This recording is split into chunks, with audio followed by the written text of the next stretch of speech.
یکی از کثیف‌ترین روش کلاهبرداری تو معاملات ماشین اینیه که میخوام خدمتتون بگم.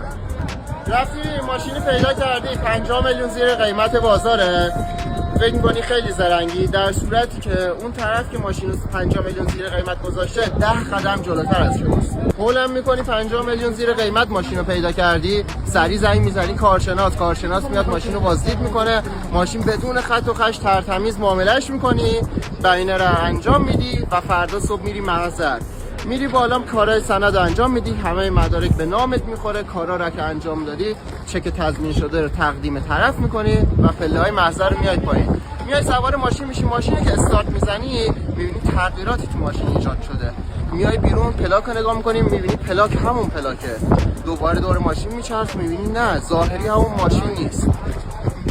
چی شده؟ در واقع ماشین جابجا شده و یه ماشین نو رو به شما نشون دادن و یه ماشین پاره رو به شما تحویل دادن. راه حلش چیه؟ میخواین ماشین بخرین، شماره شاسی رو از روی بدنه ماشین بردارین و بعد که میرین محضر اون شماره‌ای که برداشتین رو با اون نوشته محضر حتما چک کنین که کلاه سرتون نره. که میخوای کلاه سرت نره، میخوای ماشین بخری، علاقه به این کار داری، حتما پیج منو دنبال کن، راه حلای خوبی واسط دارم.